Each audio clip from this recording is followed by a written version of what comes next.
Hi friends, आपका हार्दिक स्वागत है आपके अपने YouTube channel WiFi maths by Dharmveer sir पर। आज जो टॉपिक हम शुरू करने जा रहे हैं वो है हमारा रिलेशन एंड फंक्शन। मैं आपको बता देता हूं कि नई बुक के अकॉर्डिंग ये चैप्टर नंबर फर्स्ट होगा आपका, सॉरी पुरानी बुक के अकॉर्डिंग, और नई बुक के अकॉर्डिंग जो इसी ईयर की अगर आपने बुक परचेज की है तो उसमें चैप्टर नंबर 4 होगा। ठीक है, तो खाली सीरियल नंबर चेंज किए हैं, टॉपिक आपका सेम है। साथ ही बताना चाहूंगा ये आप पढ़ चुके हैं 11th क्लास के अंदर, मतलब इसका बेसिक आप 11th क्लास में पढ़ चुके हैं, लेकिन प्रॉब्लम ये है कि स्टूडेंट 11th में सीरियस नहीं होते हैं। ठीक है, तो आप में से अगर किसी ने नहीं भी पढ़ा है relation and function 11th class में तो कोई दिक्कत नहीं है, क्योंकि हम इसको शुरू से देखेंगे बिल्कुल, और इंट्रोडक्शन वीडियो में इसका कंप्लीट इंट्रोडक्शन लेंगे 0 से 100% तक। ठीक है, तो चलिए शुरू करते हैं। टॉपिक है हमारा relation and function, chapter number first होगा पुरानी बुक के अकॉर्डिंग। तो आज हम केवल डिस्कस करेंगे रिलेशन के बारे में। तो रिलेशन क्या होता है उससे पहले हमें थोड़ा जानना पड़ेगा सेट के बारे में। आपने 11th क्लास में पढ़ा है सेट्स, ठीक है, तो सेट्स क्या होता है भाई? कोई भी डेफिनेट चीजों का जो कलेक्शन होता है वो आपका सेट होता है। जैसे कि एक एग्जांपल लिख देता हूं मैं, 1 2 3। ठीक है, ये एक मैंने लिख दिया है एग्जांपल, ए सेट है ये आपका। ठीक है, करली ब्रैकेट से लिखते थे सेट को। जितना सेट की हमें जरूरत है इसमें, इस टॉपिक में हमें जितने सेट की जरूरत है, जितनी नॉलेज की जरूरत है उतना ही डिस्कस करेंगे, वरना डिटेल में पढ़ेंगे तो बहुत लंबा टॉपिक है भाई। ठीक है, तो आप सिर्फ इतना याद रखिए, कोई भी सेट होता है उसको करली ब्रैकेट से लिखा जाता है, और इसके अंदर के नंबरों को कैसे डिफाइन करेंगे, ऐसे लिखेंगे NA। इसका मतलब है number of elements in a set. तो कितने एलिमेंट है इसके अंदर? 1 2 3 एलिमेंट है। ठीक है भाई, चलिए एक सेट और ले लेते हैं बी। तो बी सेट लेट कर लिया है मैंने 1 2।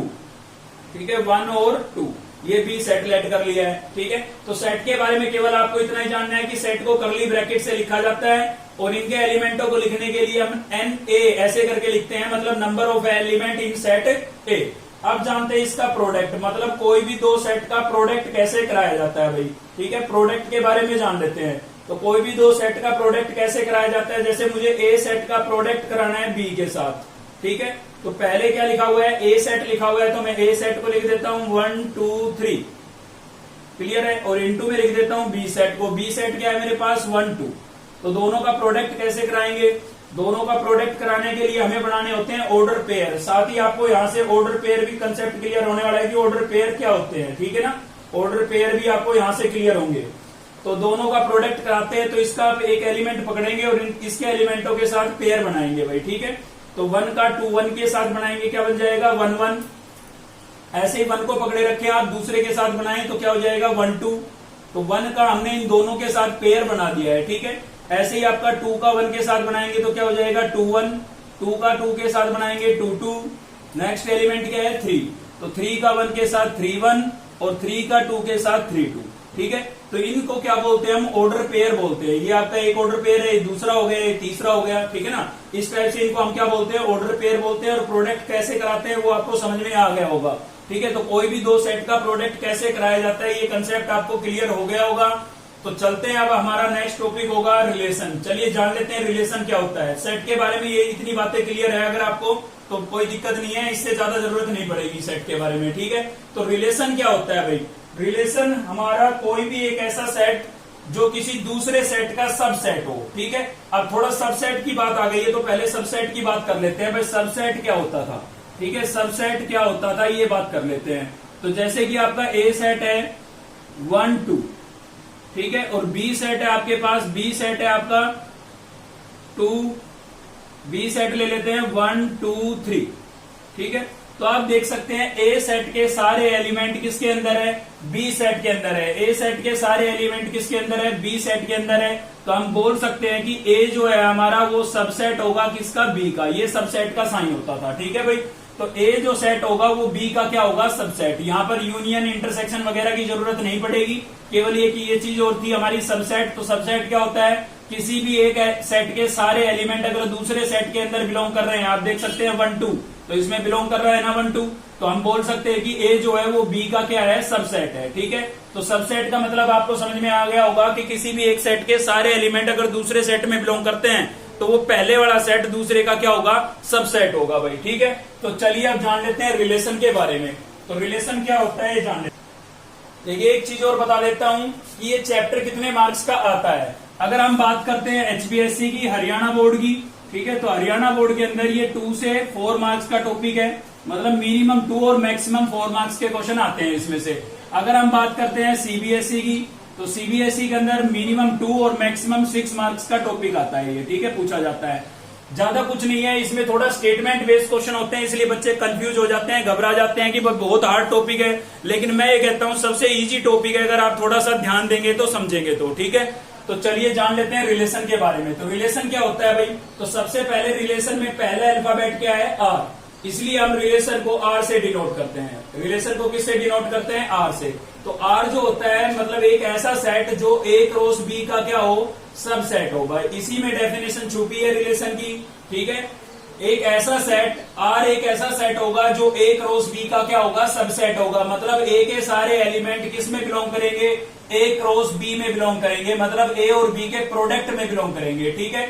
वैसे रिलेशन का हिंदी मीनिंग हो जाएगा संबंध, मतलब कोई भी एक सेट दूसरे सेट से किस टाइप से रिलेटेड है, ठीक है। कोई भी एक बंदा दूसरे बंदे के साथ कैसे रिलेशन में है, किस टाइप का रिलेशन है उनके बीच में, मतलब पिता या बेटे का रिलेशन है या भाई भाई का रिलेशन है, समझ रहे हैं ना। तो यहाँ पर हम बात कर रहे हैं सेट की, तो कोई भी एक सेट दूसरे सेट से किस टाइप से रिलेटेड है उसी को हम क्या बोलते हैं, रिलेशन बोलते हैं, ठीक है। मैथमेटिकल भाषा में हम इसको कैसे डिफाइन करेंगे कि आर जो सेट है वो ए क्रॉस बी का क्या होगा, सबसेट होगा।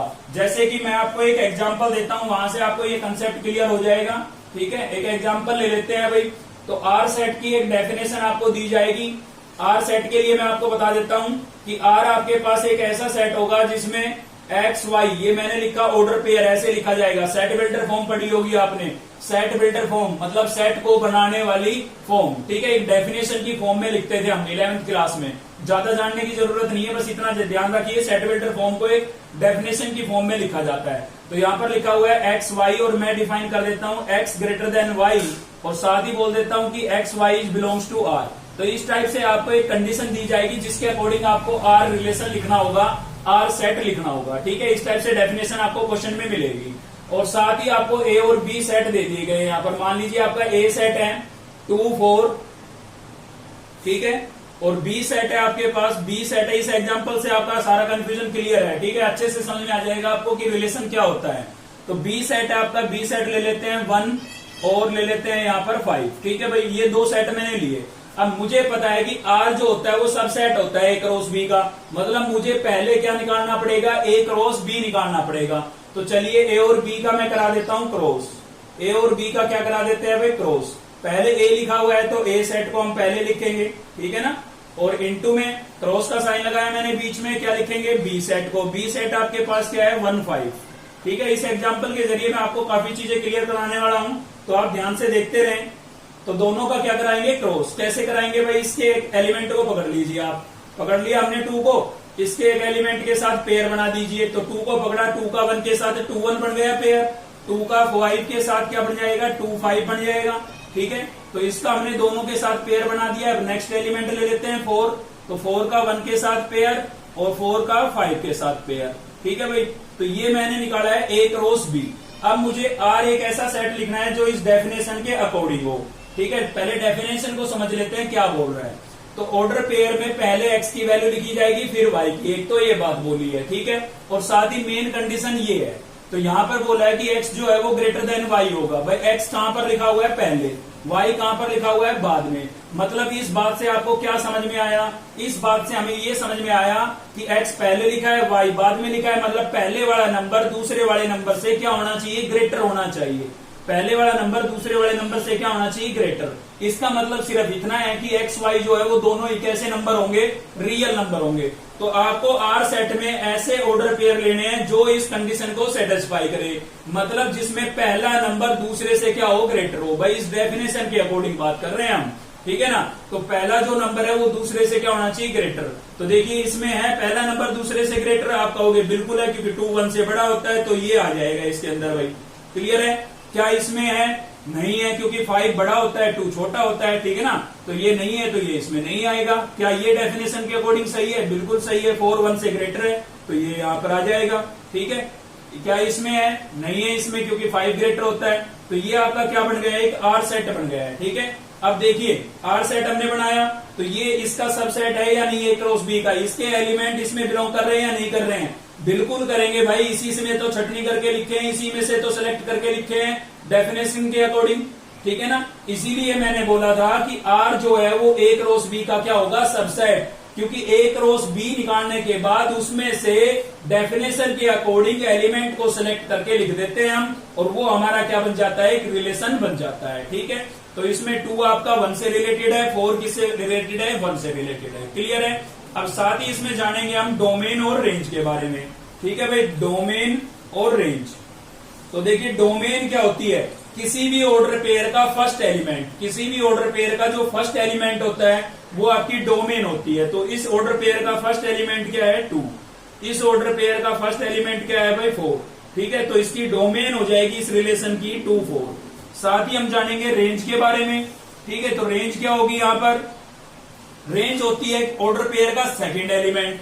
तो इस ऑर्डर पेयर का सेकंड एलिमेंट कितना है? 1 है। इस ऑर्डर पेयर का सेकंड एलिमेंट कितना है? ये भी 1 है, लेकिन कोई नंबर रिपीट नहीं करना है। तो 1 इसका भी 1 है सेकंड एलिमेंट, तो 1 तो हम ऑलरेडी लिख चुके हैं, तो दोबारा रिपीट नहीं करेंगे। ये आपकी क्या हो जाएगी? रेंज हो जाएगी भाई। ठीक है, सारी बातें क्लियर हो रही है ना? कोडोमेन ये वैसे 11th क्लास में पढ़ चुके थे आप सारी भी बातें, है ना? कोडोमेन क्या होती है भाई? तो देखिए कोडोमेन क्या होती है, हमने ए क्रॉस बी निकाला। ठीक है, तो ए क्रॉस बी जो आपका सेकंड सेट होगा ना, उसके एलिमेंट हमेशा क्या होते हैं? कोडोमेन होते हैं। देखिए ए क्रॉस बी निकाला है, तो बी लास्ट जो सेट होगा, लास्ट वाला जो सेट होगा, उसके एलिमेंट क्या कहलाते हैं? कोडोमेन कहलाते हैं। तो लास्ट में क्या लिखा है? बी। बी के एलिमेंट क्या है? 1, 5। तो कोडोमेन क्या हो जाएगी आपकी? 1, 5 हो जाएगी भाई। क्लियर है? तो ये सभी बातें आपको क्लियर हो जानी चाहिए। डोमेन क्या होती है, रेंज क्या होती है और कोडोमेन क्या होती है, क्योंकि शॉर्ट आंसर टाइप क्वेश्चनों में ये पूछा जा सकता है, 1 नंबर के क्वेश्चनों में पूछा जा सकता है। इसके अलावा आपको पता होना चाहिए नंबर ऑफ रिलेशन के बारे में। नंबर ऑफ रिलेशन मतलब कोई भी 2 सेट का यूज करके या किसी भी एक सेट का भी यूज करके हम रिलेशन बना सकते हैं। ये कैसा रिलेशन था? ए क्रॉस बी था। ए का ए के साथ भी रिलेशन हो सकता है, बी का बी के साथ भी हो सकता है। ठीक है ना? तो किसी भी कोई भी सेट है हमारे पास, तो उनके अंदर नंबर ऑफ रिलेशन कैसे निकाले जाते हैं? मतलब बिना कैलकुलेट किए, बिना सोल्व किए हम ये बता सकते हैं कि इसके अंदर कितने रिलेशन बनेंगे। तो ये इस पर क्वेश्चन बन जाता है मैक्सिमम। ठीक है, तो 1 या 2 नंबर में बन जाता है, इसलिए आपको देखना है ध्यान से कि नंबर ऑफ रिलेशन कैसे कैलकुलेट करते हैं। 2 raise to power m into N. ठीक है, ये फॉर्मूला है भाई, 2 raise to power m into N. तो m क्या चीज है यहाँ पर? m है आपका number of elements in first set, कि पहले सेट में जितने एलिमेंट है वो क्या हो गया? m, और दूसरे सेट में जितने भी एलिमेंट है वो आपका क्या हो गया? n। ठीक है, तो जैसे कि आपको यही एग्जांपल ले लेते हैं हम अपना। ठीक है, तो इसमें कितने रिलेशन हम बना सकते हैं? तो हमने बनाया भी, ठीक है ना, और कितने बना सकते हैं ये हमें कैलकुलेट करना है। ठीक है, तो चलिए करते हैं 2 raise to power m। m का मतलब number of elements in first set. तो पहले सेट के अंदर कितने एलिमेंट है? 1 और 2 एलिमेंट है, तो मैंने लिख दिया 2 की पावर में 2 मल्टीप्लाई में n। n का मतलब क्या है? Number of elements in second set. तो सेकंड सेट में कितने एलिमेंट है भाई? इसमें भी 2 ही है। ठीक है, तो इनटू में मैंने अगेन 2 लिख दिया। क्लियर है? बेस में जो ये 2 है ना, ये फिक्स है। क्लियर है? तो 2 इंटू 2 क्या हो गया? 4 हो गया, मतलब 2 रेज टू पावर 4। और 2 रेज टू पावर 4 का मतलब क्या होता है? 2 मल्टीप्लाई 2 मल्टीप्लाई 2 मल्टीप्लाई 2। मल्टीप्लाई कीजिए भाई इनको, तो 2 2 जा 4, 4 2 जा 8, 8 2 जा 16। ठीक है, तो इन ए और बी सेट का यूज करके मैं कितने रिलेशन बना सकता हूं? 16 रिलेशन बना सकता हूं। ठीक है, तो मैक्सिमम बातें हो गई है हमारे रिलेशन के बारे में। अब हम चलते हैं टाइप्स ऑफ रिलेशन पर। तो चलिए देख लेते हैं भाई टाइप्स ऑफ रिलेशन के बारे में। मैंने पहले लिख दिया है ताकि वीडियो थोड़ी लेंथी ना हो। ठीक है, समझ लेते हैं, अच्छे से समझाएंगे, कोई दिक्कत नहीं है। देखिए, तो टाइप्स ऑफ रिलेशन में सबसे पहली टाइप आ जाती है हमारी आइडेंटिटी रिलेशन। देखिए नाम से पता लग रहा है आइडेंटिटी, मतलब जिनकी कुछ चीजें मैच होती हो, मतलब एक दूसरे से मैच होती हो, पता लग रहा है ना, आइडेंटिटी दिखने में सेम हो। ठीक है, तो आइडेंटिटी रिलेशन क्या होगा? डेफिनेशन क्या होगी इसकी? A relation R on a set A था यहाँ पर। ठीक है, इज कॉल्ड आइडेंटिटी रिलेशन। मतलब एक ऐसा रिलेशन जो ए सेट में होगा उसको हम आइडेंटिटी रिलेशन बोलेंगे। केवल कब? If every element of A is related to itself only, मतलब ए के सभी एलिमेंट अपने आप से रिलेटेड होने चाहिए। ठीक है ना, आइडेंटिटी रिलेशन से आपको पता लग रहा था कि भाई दोनों क्या हो, एक जैसे हो। तो यहां पर बोला तो है, मेन चीज यहां पर बोली गई है, if every element of A is related to itself only, मतलब प्रत्येक एलिमेंट केवल और केवल अपने आप से रिलेटेड होना चाहिए। तो जैसे देखिए मैंने एग्जांपल दिया है, एक आर रिलेशन है हमारा, यहाँ पर लिखा है ए, यहाँ पर भी लिखा है ए, मतलब ए जो है वो किससे रिलेटेड है, ए से रिलेटेड है। और ये ए जो है ये ए सेट में, कैपिटल ए क्या है यहाँ पर, कैपिटल ए है आपका सेट, ठीक है, जो आपको गिवन होगा।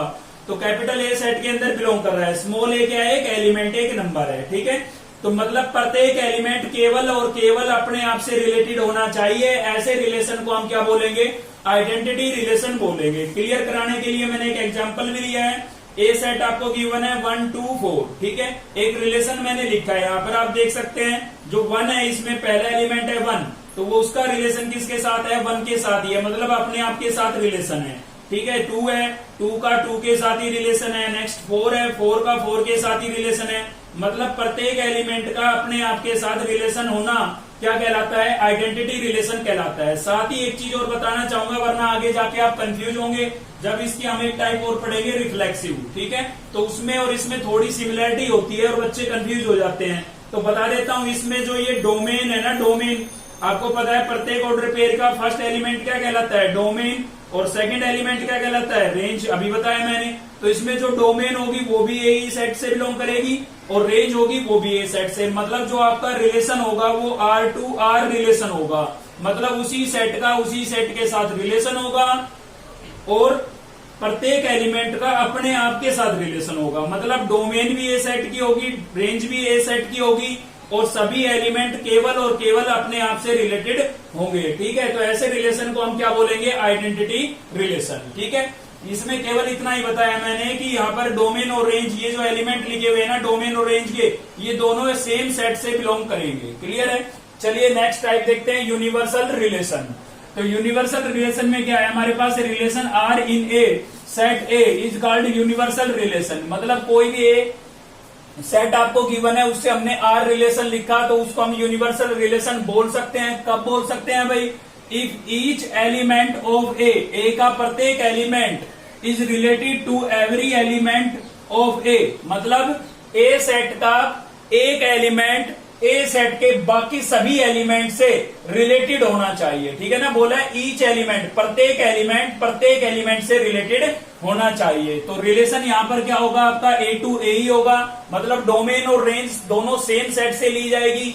ठीक है, एग्जाम्पल को क्लियर करते हैं। एग्जाम्पल से ए सेट आपको गिवन है 2 3, ठीक है, इससे मैंने एक ये रिलेशन लिखा, तो इसमें आप देख सकते हैं कि जो 2 है वो अपने आप के साथ तो है ही है, साथ में 2 का रिलेशन 2 के साथ है, 2 के अलावा और क्या था, 3 था, तो 2 का रिलेशन 3 के साथ भी है, समझे ना। तो इस 2 ने अपने आप के साथ तो रिलेशन बनाया ही, साथ में बाकी के एलिमेंटों के साथ भी रिलेशन बनाया। इसीलिए यहां पर बोला गया था कि प्रत्येक एलिमेंट जो है वो सभी एलिमेंट से रिलेटेड होगा, मतलब अपने साथ भी होगा और बाकियों के साथ भी रिलेटेड होगा। तो 2 का 2 के साथ रिलेशन, 2 का 3 के साथ हो गया। अब 3 का नंबर आता है तो 3 का अपने खुद के साथ रिलेशन 3 3 हो जाएगा और बचा 2, भाई 3 का अपने आपके साथ तो 3 3 हो गया, तो 3 का 2 के साथ क्या हो जाएगा, 3 2 हो जाएगा। मतलब प्रत्येक एलिमेंट अपने आप के साथ और उसके अलावा बाकी एलिमेंटों से भी, मतलब ईच एलिमेंट से रिलेटेड होना कंपलसरी है। ठीक है, तो इन दोनों में क्या डिफरेंस हुआ, यहाँ पर प्रत्येक एलिमेंट केवल और केवल अपने आप से रिलेटेड होना चाहिए, इसमें अपने आप के साथ साथ दूसरे एलिमेंट से भी रिलेटेड हो सकता है, मतलब इसमें सेम एलिमेंट होंगे, इसमें सेम के साथ डिफरेंट एलिमेंट भी हो सकते हैं। क्लियर हो गए होंगे दोनों। चलिए थर्ड टाइप पर चलते हैं। तो थर्ड टाइप में हमारा जाता है वॉइड या फिर एम्प्टी रिलेशन। ठीक है, नाम से पता लग रहा है, वॉइड खाली, एम्प्टी का मतलब खाली, मतलब एक ऐसा रिलेशन जो खाली हो, जिसमें कोई एलिमेंट ही ना हो। ठीक है ना, तो a relation R in a set A, R set से मतलब ए सेट से कोई आर रिलेशन हमने बनाया है, उसको हम वॉइड रिलेशन बोल सकते हैं। कब, और एम्प्टी रिलेशन, वॉइड रिलेशन बोल सकते हैं और एम्प्टी रिलेशन, दोनों एक ही बात है। ठीक है ना, एक ही चीज के नाम है। If no element of A is related to any element of A, मतलब ए सेट का कोई भी एलिमेंट ए सेट के किसी भी एलिमेंट से रिलेटेड ना हो। अब कोई एलिमेंट रिलेटेड ही नहीं होगा तो रिलेशन कहां बना। ठीक है ना। तो ऐसे सेट के अंदर क्या होगा, कोई भी एलिमेंट ही नहीं होंगे, और कोई भी एलिमेंट नहीं होते ना तो उस सेट को हम क्या बोलते हैं, वॉइड सेट या एम्प्टी सेट बोलते हैं। ठीक है, मैं सेट की बात कर रहा हूं फिलहाल। और वॉइड सेट या एम्प्टी सेट को किससे लिखा जाता था भाई, फाई से लिखा जाता था। याद होगा आपको 11th में लिखा था हमने, इसको क्या बोलेंगे, फाई। ठीक है, तो एक ऐसा रिलेशन जिसमें कोई एलिमेंट ही ना हो, ऐसे रिलेशन को हम क्या बोलते हैं, वॉइड या एम्प्टी रिलेशन बोलते हैं, जिसको किससे लिखा जाएगा, फाई से लिखा जाएगा। अगली टाइप आपकी इनवर्स रिलेशन। ठीक है, तो इनवर्स रिलेशन क्या होता है, देखिए इनवर्स से पता लग रहा है उसका इनवर्स, किसी भी चीज का उल्टा। ठीक है, तो यहाँ पर मैंने डेफिनेशन नहीं लिखी है, बिना डेफिनेशन की आपको समझा देता हूं कि आर आपका कोई रिलेशन था जो ए टू बी था। अब इस ए टू बी से आप क्या समझ रहे हैं कि डोमेन किससे लेनी है, ए से, और रेंज किससे लेनी है, बी से। ठीक है, तो यहाँ पर जो रिलेशन है ए टू बी है, मतलब डोमेन ए से लेनी है और रेंज कहां पर चेक करनी है, बी में। तो इसका जो इनवर्स होगा वो इसका उल्टा हो जाएगा, मतलब ए टू बी रिलेशन था, क्या हो जाएगा, बी टू ए। ठीक है, डोमेन रेंज की जगह ले लेगी और रेंज डोमेन की जगह ले लेगी। ठीक है ना, जैसे एग्जांपल से क्लियर करते हैं भाई, आर एक रिलेशन था आपके पास, ये 1 2 2 3 3 4। तो इसका जब इनवर्स निकालेंगे तो उसको कैसे डिनोट करेंगे, रेज टू पावर -1 लिख देंगे भाई। इसको कैसे रीड करोगे आप, इनवर्स आर इनवर्स। ठीक है, क्या पढ़ेंगे आप, आर इनवर्स, या फिर इनवर्स रिलेशन ऑफ आर। ठीक है, तो निकालते कैसे हैं, ये तो डिनोट करने की बात हो गई, निकालते कैसे हैं, तो डोमेन रेंज में चेंज हो जाएगी और रेंज कहां पर आ जाएगी, डोमेन की जगह। जैसे 1 2 था तो क्या बन गया, 2 1 बन गया। 2 3 था तो क्या बन गया भाई, 3 2 बन गया। 3 4 था, क्या बन गया, सॉरी ये 3 4 मैंने सेम लिख दिया है गलती से, क्या हो जाएगा, ये 4 3 हो जाएगा। ठीक है भाई, तो ये बदल जाते हैं, डोमेन रेंज में बदल जाती है और रेंज डोमेन में। साथ ही बताना चाहूंगा कि ये टॉपिक था, मतलब ये टाइपें दी हुई थी इसलिए मैंने आपको समझा दी, लेकिन एक्सरसाइज में इनका कोई ज्यादा यूज नहीं है। मेन जो टाइपें हैं अब पढ़ेंगे हम उनको, केवल 3 टाइपें हैं, उनको अच्छे से क्लियर कर लेना। एक्सरसाइज समझो आपको आ गई। चलिए देखते हैं अगली 3 टाइपें। तो नेक्स्ट देखते हैं भाई, टाइप नंबर 5 है हमारी। पहले ही मैं आपको बता देता हूं कि अब तक की जो टाइप हमने पढ़ी है वो थोड़ी कम भी समझ में आई तो कोई दिक्कत नहीं है, क्योंकि उनका कोई खास यूज नहीं है एक्सरसाइज के अंदर। ठीक है, तो मेन टाइप आ जाती है आपकी टाइप नंबर 5 6 और 7, यानी कि रिफ्लेक्सिव रिलेशन, सिमेट्रिक रिलेशन और ट्रांजिटिव। इन तीनों ही टाइप पर आपकी पूरी एक्सरसाइज क्या, पूरा रिलेशन डिपेंडेंट है, क्योंकि रिलेशन की केवल 2 ही एक्सरसाइज है और दोनों की दोनों एक्सरसाइज केवल इन 3 टाइपों पर डिपेंडेंट है। तो इन 3 टाइपों को आप ध्यान से समझ लीजिए, आपको रिलेशन कंप्लीट आ गया। ठीक है, फंक्शन की बात बाद में करेंगे, पहले रिलेशन को कंप्लीट करेंगे। तो चलिए देखते हैं टाइप नंबर 5। तो रिफ्लेक्सिव रिलेशन क्या होता है, देखिए नाम से पता लग रहा है, कैसे याद रखेंगे आप, रिफ्लेक्सिव मतलब थोड़ा थोड़ा इसमें पता लग रहा है रिफ्लेक्शन के बारे में। आपने पढ़ा था रिफ्लेक्शन और रिफ्रैक्शन, उनके अंदर जो इमेज क्रिएट होती थी, साइंस की बात कर रहा हूं, ठीक है ना। रिफ्लेक्शन और रिफ्रैक्शन, उनके अंदर जो इमेज क्रिएट होती थी वो ऑब्जेक्ट के जैसी ही होती थी। ठीक है भाई, इमेज किसी भी चीज की इमेज जो बनेगी तो कैसी बनेगी, सेम जैसा ऑब्जेक्ट होगा वैसी बनेगी, मतलब साइज में छोटी हो सकती है, इन्वर्टेड हो सकती है, लेकिन दिखने में तो उसके जैसी ही होगी ना। ये थोड़ी ना है कि आईने में हम अपना चेहरा देखें और किसी और का दिख जाए, ये नहीं हो सकता ना। तो इमेज सेम बनेगी, तो इससे पता लग रहा है रिफ्लेक्सिव मतलब रिफ्लेक्शन यानी कि सेम चीजें होंगी भाई। ठीक है, तो चलिए जान लेते हैं relation R on A non empty set. पहली एम्प्टी मतलब खाली सेट नहीं होना चाहिए, नॉन एम्प्टी होना चाहिए। ठीक है, मतलब उसमें कोई ना कोई एलिमेंट जरूर हो। इज रिफ्लेक्सिव, तो उसको हम रिफ्लेक्सिव बोल सकते हैं कब, if A is related to A, मतलब ए का रिलेशन किससे होना चाहिए, ए से ही होना चाहिए। For every A is belongs to A, ठीक है, और दोनों के दोनों जो एलिमेंट है वो किसमें बिलोंग करेंगे, ए सेट के अंदर बिलोंग करेंगे। दैट मीन्स क्या होगा, if A is belongs to R, for every A is belongs to A. तो इस डेफिनेशन से कुछ खास पल्ले नहीं पड़ा होगा आपको, मैं सीधी बात बता देता हूं कि ए सेट आपको गिवन है 1 2 4 और इससे हमने बनाया एक रिलेशन। तो इसमें ये बोला गया है कि हर एलिमेंट का अपने आप के साथ रिलेशन होना चाहिए, किसी और के साथ हो सकता है, ठीक है, हमें कोई प्रॉब्लम नहीं है, लेकिन अपने आप के साथ रिलेशन होना कंपलसरी है। अब आप सोच रहे होंगे कि यही बात हमने सेम पढ़ी थी यूनिवर्सल रिलेशन में, तो भाई रिफ्लेक्सिव और यूनिवर्सल रिलेशन में क्या डिफरेंस हुआ? देखिए यूनिवर्सल जो रिलेशन था उसमें कंपलसरी बोल दिया गया था कि ए सेट से ही रिलेटेड होगा, मतलब ए टू ए रिलेशन होगा। किसमें? यूनिवर्सल में। रिफ्लेक्सिव में आपका ए टू ए के अलावा ए टू बी भी हो सकता है, ठीक है। यहाँ पर जो रिलेशन था आपका यूनिवर्सल में ए टू ए था, मतलब डोमेन और रेंज दोनों ए सेट से ही बिलोंग करेगी, ए सेट में ही बिलोंग करेगी, जबकि इसके अंदर ए टू ए के साथ साथ ए टू बी भी हो सकता है, ठीक है ना। ये दोनों में डिफरेंस है। यूनिवर्सल रिलेशन में डोमेन और रेंज दोनों सेम सेट के अंदर बिलोंग करेगी। रिफ्लेक्सिव रिलेशन में सेम तो हो ही सकता है, साथ में डिफरेंट भी हो सकता है। केवल इतना सा फर्क है दोनों में, रिफ्लेक्सिव में और यूनिवर्सल में, ठीक है। तो यहाँ पर जितने भी एलिमेंट होंगे सभी अपने आप से रिलेटेड होने चाहिए। तो देखिए 1 का रिलेशन 1 के साथ है ना, इसके अंदर 2 का रिलेशन 2 के साथ है, 4 का रिलेशन 4 के साथ है, ठीक है। बाकी है या नहीं है हमें उससे कोई मतलब नहीं है। तो जो आपको सेट दिया हुआ है उसके सभी एलिमेंटों का क्लियर करना, मोटी सी बात बता रहा हूं, जो सेट आपको गिवन होगा उसके सभी एलिमेंटों का अपने आप के साथ रिलेशन होना चाहिए। ये नहीं है कि भाई जैसे 4 का 4 अगर मैं इसको हटा देता हूं, ठीक है, इसको हटा दिया मैंने, तो मैं इसको रिफ्लेक्सिव नहीं बोल सकता। क्यों नहीं बोल सकता? क्योंकि 4 का 4 के साथ रिलेशन नहीं है। क्लियर है ना बात? तो भाई रिफ्लेक्सिव रिलेशन क्या हुआ कि प्रत्येक एलिमेंट अपने आप से रिलेटेड होना चाहिए, ठीक है, अपने आप के साथ रिलेशन होना चाहिए, उसको हम क्या बोलेंगे? रिफ्लेक्सिव। चलिए चलते हैं सिमेट्रिक रिलेशन पर।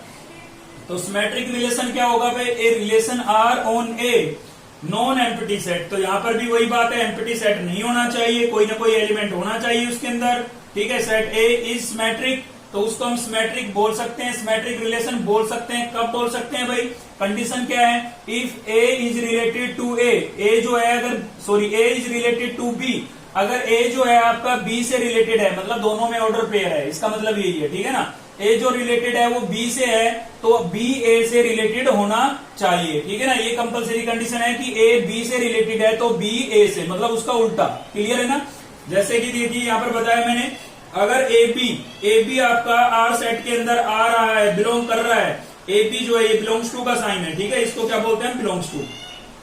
तो ए बी अगर आर में बिलोंग कर रहा है तो इसका उल्टा, ए बी का उल्टा क्या होगा? बी ए बी का उल्टा क्या होगा भाई? बी ए। तो बी ए भी इसके अंदर बिलोंग करना चाहिए। इतनी सी बात समझनी है बस आपको कि कोई भी एक ऑर्डर पेयर किसी भी आर रिलेशन में बिलोंग कर रहा है तो उसका उल्टा भी, उसका अपोजिट भी बिलोंग करना चाहिए। ए बी बिलोंग कर रहा है तो बी ए भी बिलोंग करना चाहिए। चलिए एग्जाम्पल से देख लेते हैं। तो एग्जाम्पल में आपको ए सेट ये गिवन था, इससे हमने एक आर रिलेशन बनाया, ठीक है, ये डेफिनेशन के अकॉर्डिंग बनाया, ये हमने फिलहाल के लिए तो सीधा वैसे ही लिख दिया है, ठीक है भाई। तो ये एक डेफिनेशन के अकॉर्डिंग लिखा जाता है। तो यहाँ पर आप देख सकते हैं पहला एलिमेंट है आपका 2, तो 2 से रिलेटेड होना चाहिए। देखिए 2 से रिलेटेड है, इसमें बिल्कुल है, बाकी उसे हो हमें उससे कोई मतलब नहीं है, ठीक है ना। क्या है? 3, तो 3 से रिलेटेड होना चाहिए। सॉरी गलत बोल गए हम, रिफ्लेक्सिव पे पहुंच गए थे, सिमेट्रिक की बात कर रहे थे। तो सिमेट्रिक में क्या था? एक एलिमेंट अगर कोई भी ऑर्डर पेयर इसमें बिलोंग कर रहा है तो उसका अपोजिट होना चाहिए, ठीक है ना, इसकी बात कर रहे थे। तो देखिए यहाँ पर सेम है, तो इसका अपोजिट क्या होगा? 2 का अपोजिट क्या होगा भाई? 2 ही होगा। अब आप ये नहीं कहेंगे कि 2 दोबारा क्यों नहीं आया, ठीक है ना, वो तो एक ही बात हो जाती। तो आप डिफरेंट एलिमेंट को पकड़े, जैसे मैंने पकड़ा 2-3 को, तो इसका अपोजिट क्या होगा? 2-3 का अपोजिट क्या होगा? 3-2। लाई कर रहा है? बिल्कुल लाई कर रहा है, ठीक है। सभी का होना जरूरी है, ये नहीं एक का मिल गया तो सिमेट्रिक बोल देंगे। क्लियर है भाई? तो जो 2-2 है आपका, इसका अपोजिट क्या होगा? इसका उल्टा क्या होगा? 4-2 होगा। 2-4 का क्या हो जाएगा? 4-2। क्लियर है ना? तो इसका अपोजिट भी है हमारे पास, तो हम इसको सिमेट्रिक रिलेशन बोल सकते हैं। बात समझ में आई? 2-3 बिलोंग कर रहा है तो 3-2 है, इसका उल्टा है। 2-4 बिलोंग कर रहा है तो 4-2 है, इसका उल्टा है, ठीक है ना।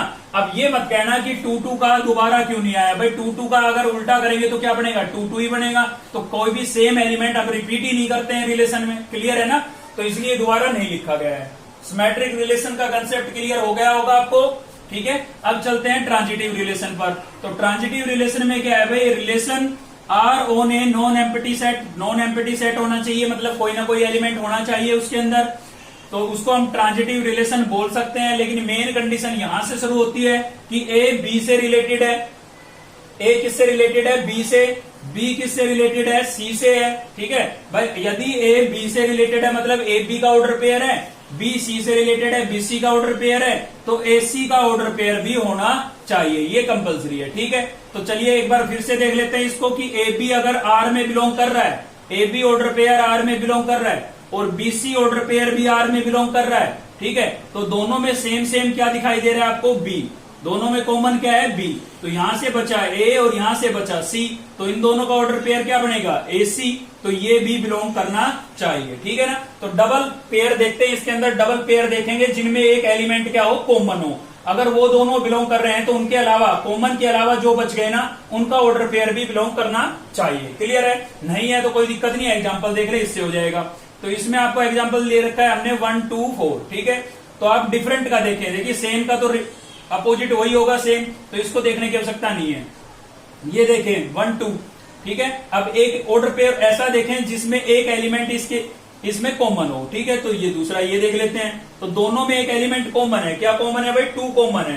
तो 2 के अलावा यहां पर बच गया 1 और 2 के अलावा यहां पर बच गया 4, तो 1 4 का रिलेशन होना जरूरी है। तो 1 4 का है, बिल्कुल है। तो इसको हम क्या बोल सकते हैं, ट्रांजिटिव रिलेशन बोल सकते हैं। एक क्विक रिवीजन, ठीक है, फटाफट से सीधी बात में। रिफ्लेक्सिव रिलेशन क्या होता है, प्रत्येक एलिमेंट अपने आप से रिलेटेड होना चाहिए, 1 का 1 के साथ, 2 का 2 के साथ, 3 का 3 के साथ, 4 का 4 के साथ। सिमेट्रिक रिलेशन क्या होता है कि भाई ए बी बिलोंग कर रहा है तो उसका उल्टा बी ए भी बिलोंग करना चाहिए। ठीक है, तो ए बी अगर बिलोंग कर रहा है तो उसका अपोजिट बी ए भी बिलोंग करना चाहिए। ठीक है, जैसे इसमें बताया मैंने 2 3 बिलोंग कर रहा है तो 3 2 बिलोंग करना चाहिए, 2 4 बिलोंग कर रहा है तो 4 2 बिलोंग करना चाहिए। और ट्रांजिटिव रिलेशन क्या होता है, इसमें हम डबल ऑर्डर पेयर देखते हैं। ठीक है, ए बी बिलोंग कर रहा है, बी सी बिलोंग कर रहा है, तो दोनों में कॉमन क्या है, बी है। दोनों में कॉमन क्या है, बी। तो यहां से बचा ए और यहां से बचा सी, तो ए सी भी बिलोंग करना चाहिए। जैसे था हमारा 1 2 और 2 4 बिलोंग कर रहा था, 2 कॉमन था, तो यहां से बचता है 1 और यहां से बचता है 4, तो रिलेशन क्या बना, ऑर्डर पेयर क्या बना, 1 4। ठीक है, तो 1 4 भी इसमें बिलोंग करना चाहिए। तो ये हमने कंप्लीट इंट्रोडक्शन ले लिया है। अगर आपने वीडियो ध्यान से देखी है तो अगली 2 एक्सरसाइजों में, मतलब पूरे रिलेशन में आपको कोई दिक्कत नहीं आने वाली है। तो एक्सरसाइज को शुरू करेंगे हम नेक्स्ट वीडियो में। अगर आपको वीडियो अच्छी लगी तो लाइक करें, चैनल को सब्सक्राइब कर ले अब तक नहीं किया है तो, और बेल आइकन को दबा ले ताकि नेक्स्ट वीडियो का नोटिफिकेशन आपको मिलता रहे। थैंक यू, मिलते हैं नेक्स्ट वीडियो में।